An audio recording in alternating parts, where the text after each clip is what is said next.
Hello, good evening, and a very warm welcome to the Hot Seat. Today in the Hot Seat is a planter and the deputy chairman of one of the largest plantation companies in the country. Certainly, the company has the most famous brand name in tea in the whole world. Welcome, please, Mr. Herman Gunaratne. Thank you. Thank you, and thank you for being on our show. Mr. Gunaratne, you're the deputy chairman of Kawata Plantations, and is perhaps the most famous brand of tea in this world.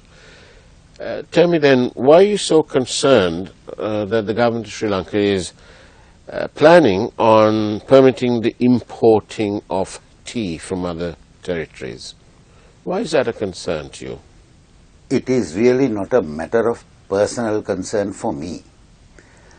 I have been involved in this plantation industry for the last 50 years, and I know the inevitable consequences of if the attempt to import tea into Sri Lanka ever materializes, because the tea plantations are now almost running, if not at a loss, making barely any profit at all. I mean, most of them are really running at a loss. That is because of the low tea prices. Globally, the low tea prices globally. Despite the global low tea prices, Sri Lanka is still ahead of them all. However, we are just below our cost of production. So, importation of tea to Sri Lanka, which is a direct attempt to make the Sri Lankan tea cheaper, is going to lessen demand for the normal Sri Lankan tea. Right.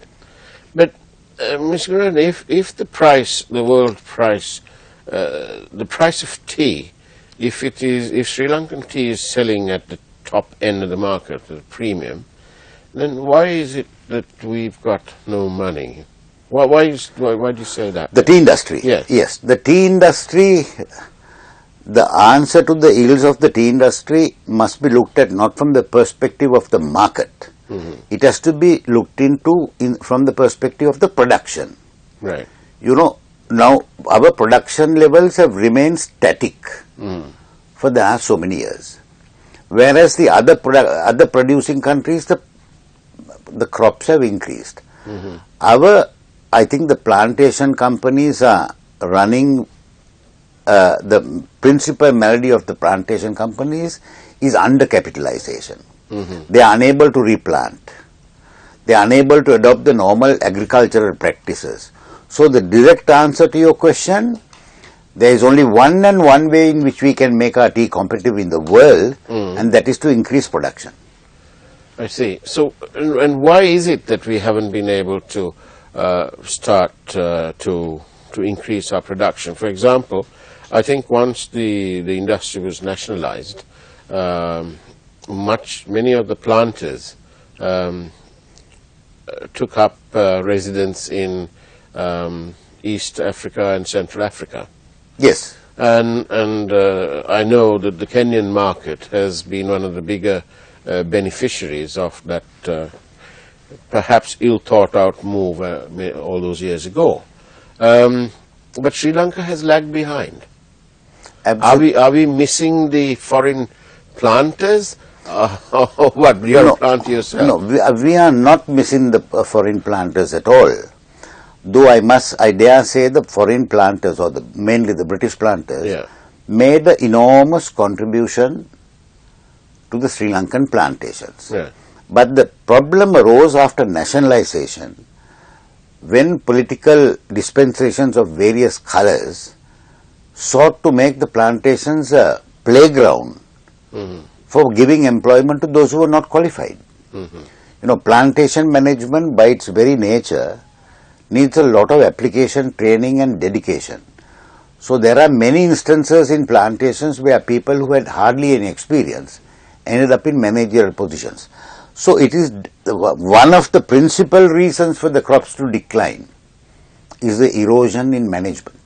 Whether they were British or Sri Lankan, there were Sri Lankan managers who were as good or even better than Yeah. the British managers. However, it's not the typical Sri Lankan manager who inherited the mantle of the plantation manager. It was various people who came from various walks of life, Right. which was completely ill thought of. To apply some sort of modern terminology to this, is it the politicization of the tea industry? Politicization of the tea industry and jobs for the boys. Right. That's what it was. Yeah. It's as simple as that. Well, there are other reasons as well. Yeah, but this is the Principal reason, I think, at the end of the day, I think it was Dr. Colvina de Silva who said that as a socialist, he saw the inherent disparity in this hierarchical system of management. Where there's a manager, deputy, and the labor, and so on. Yeah. However, he said he began to realize, Yeah. after making a deep study of the plantation industry, that any good estate is as good as or bad as the manager on it. That was Dr. Colvina de Silva's conclusion after his tenure as plantation minister. Tell us the scenario. What will happen if these hopefully cheaper teas are permitted import into Sri Lanka? What will happen?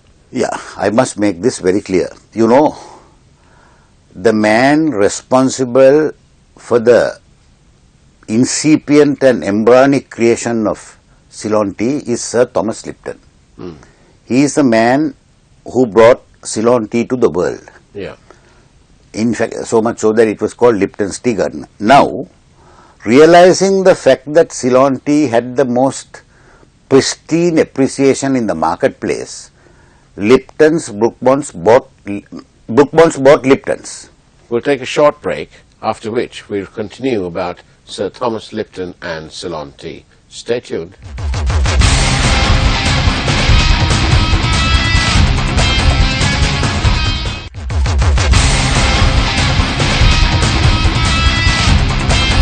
Welcome back to the hot seat with Mr. Herman Gunaratne, Deputy Chairman of the Kawata Plantation Company. So Sir Thomas Lipton is the man behind Ceylon tea. He was the quintessential marketeer of Ceylon tea. He is the man who brought Ceylon tea to the world. He is the one who made it a household name. And with the passing of years, I don't think there was a progeny to take over from Lipton. When Unilever went in and made an offer to Lipton's, and they absorbed Lipton's. Now Unilever's absorbed Lipton's because Lipton's were selling only Ceylon tea. Thereby, Unilever's got a hold on the most powerful brand, which was Lipton's, which consisted of Ceylon tea. Now that's what they did. Thus they conquered and continued to cater to the markets of Sir Thomas Lipton. Now this in turn, when the demand for Ceylon tea increased, the price factor here increased. Now then Lipton realized that we cannot make enormous profits at these levels. So they started mixing up this tea with tea from various other cheaper origins. And thus they were able to bring down not only the standard, but also reduce the quantities of Ceylon tea.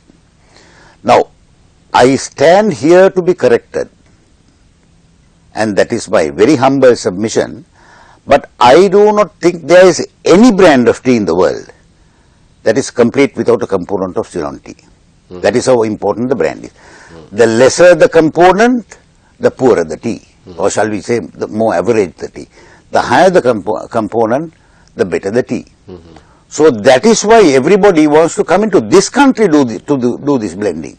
They can do it somewhere else. Yes, and why is that? Because they want to take advantage of the tea here and attract the customers with the deceptive euphemism. Which is packed in Ceylon. Packed in Sri Lanka. Oh, Now, packed in Sri Lanka, what does it mean? Yeah. To an average customer or average person who purchases as a tea at a supermarket, packed in Ceylon. Yeah. I mean, that's a magic name. Yeah. Contains Ceylon tea. Contains Ceylon tea. Again, it's euphemistic. Magic word. So this is what they are attempting to do, you know. So it's like an exercise in deception. It is not only a like, it is not like, it is a deception of the consumer. I mean, just fancy, can we take some Sri Lanka whiskey to Scotland? I mean, it would be heretic if you make an attempt to dilute the Scotch whiskey. Now, that is what a couple of traders are trying to do. Because you know why? They are forced to do that because they failed to build up a brand. They were just packers, and you know, they were used as packers by the larger brands like, I mean, I don't want to mention names here and give those people unnecessary publicity. Oh yes, because our marketing department won't be happy with you. That's what happens. That's what happens. So that's the problem that awaits Sri Lanka if we go ahead and start importing tea. Yeah, that is not the only problem. No. The other problem is the complete disruption of the plantations and the smallholders. Yes, so wouldn't our output be, as I understand it right now, every kilo of tea offered through the auctions is taken up? Taken up at the highest price. Yes, and so if you import tea, there's a possibility that the production won't be taken up, the local production. Will not be taken up as vigorously Yes, yeah. as it is now. Yeah. It will be taken up, I think, because they still need the Ceylon tea. Right. You know. What will happen to the famous trademark of the sword and the lion and the Ceylon tea? Who owns that? That's owned by the tea board, I'm told. Is that right? I'm not so sure, but you're probably right. Right. So what will happen to that then? It will be restricted to a piece of cardboard. Right. I mean, if we lose the magic of the symbol of Ceylon tea, I mean, the tea board also, you must remember that with various political parties and forces coming into place, they had this absurd idea that changing the name of the country is going to benefit the country. Right. And they proceeded to call Ceylon Sri Lanka. Yeah. When I personally felt that the magic was in the word Ceylon. However, the tea board, acting in its wisdom, retained the Ceylon name. Why? Because that was tea symbolized Ceylon and Ceylon symbolized tea. Right, right. We may start some nationalistic debate by this program now, so be prepared to come back and answer questions on that, Herman. But in the meantime, tell us why, if the tea is being sold at such high levels abroad, why is it that the people who work on the tea estates, the important but humble picker, why are they only earning so little money? And why is their lives so miserable? And they live in abject poverty. Why is that? Well, again, there are a number of reasons, but let me try to give you the simplest explanation. You know, the current condition of the plantation worker, it is wrong for us to claim this as an excuse after the passage of so many years, but it is a bequest from the period of the imperial management Raj. That's a plantation. Let's take a short break there, Herman, and we'll come right back to you after this short break.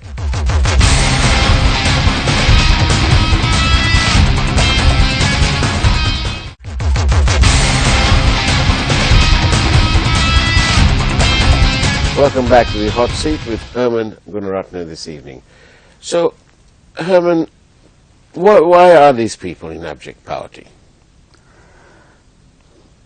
There are a number of reasons. The principal one is that there are almost a million souls living on the plantations. Right. Right, and they are divided into what is called, what was then called line rooms. But there is a certain level of improvement that has been made into the living conditions of the workers. That they have got, we are dispensing with the old line rooms, and we are now building twin cottages. So in that sense, to some extent, the living conditions of the workers have improved. These twin cottages is a project being pursued only by your group? No. Or across the industry? Across the industry, all new labour housing is in the form of twin cottages. Right. Some plantations do more. So what do you mean, a house that's cut in two, and you have two families? Two families with a kitchen and with a toilet outside. Right. You know, common kitchen or? No. They have separate kitchens. Right. So there's that privacy and independence. Yeah. But I must say that there is a long way to go. Right. But all of us are embarking on these housing projects on a phased out basis. We can't do it overnight because it costs an enormous amount of money. But I must say, throughout, conditions are improving even if it be marginally. Is any of this twin housing and so on, is it being funded by this 2 rupees a day that is supposedly collected by Tamil-speaking politicians? No. None of it is deployed for the welfare of the workers. What happens to that 2 rupees? Or I don't know. I think it's 2 rupees. I think it's considerably more than 2 rupees. Oh, right. I think that contributes to the lifestyle of the trade unions and the politicians. Nothing to do with the person donating this. Nothing at all. Not donating, forcibly. It's by the check off, what they call. Yes. So this has got nothing to do with that. That will have to be another story. So, okay, twin cottages, the lifestyles of these people are changing. How about their education? Well, their education was first confined to what is called the estate schools. Now, the government has come into the estate schools and they are making vidyalayas out of them.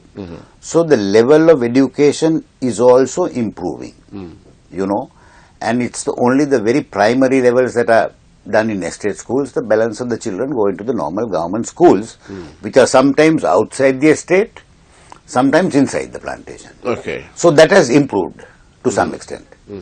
Do you think the lot of the estate worker will decline if these imports are allowed? That's a tough question. It has twin answers. The lot of the workers has already declined because of the loss of productivity on the plantations. Right. The yields in the organized plantation sector, are coming down. That is because of mismanagement and lack of capital to deploy for what is necessary to run the plantations, and also management. You know, now that has already brought the yields down, which has resulted in workers fleeing the plantations in search of employment in Colombo, overseas, and in the Middle East and so on. Yeah. Now, add to that a situation where the price of tea comes down, the companies will be forced to cut down, you know. Companies and even the private individuals, even the smallholder, will be compelled to make reductions. And where does it reduce? From the labor. The line rooms will stop. The number of days work will diminish, and the conditions will generally deteriorate. I think any story on tea is incomplete without making reference to the world's most expensive tea. And I think it's grown on an estate that you own. Yes. Tell us about that. You know, it is, this tea was originally conceptualized in imperial China. And the story goes that the Chinese mandarins 5,000 years ago, they are said to have employed virgins to cut the white tea with golden scissors. It is said to have fallen into a golden bowl, and it was given as a tribute to the emperor. And the historical story was that it was only the lips of the emperor that touched the tea. Now, however extravagant that may seem, that story, a British colleague of mine, he came and told me, he said, "Look, Herman, the Chinese are not doing this anymore. So why don't you consider recreating the ritual on your estate?" Now, I was extremely interested. But number one, I could see no logic to this. And number two, you know, I was working for the plantations for 50 years. And my friends they are all over the world. If I suddenly started looking for immaculate girls with golden scissors, they may have thought that I had bats in the belfry, So I was a little reluctant on that score. However, I told my friend, there has to be some logic into this. Virgins notwithstanding. That is something about which I cannot give you a certificate. Then I said, that I must look into this some more. And in that process, we happened to go to Grasse in France, which is a perfume city.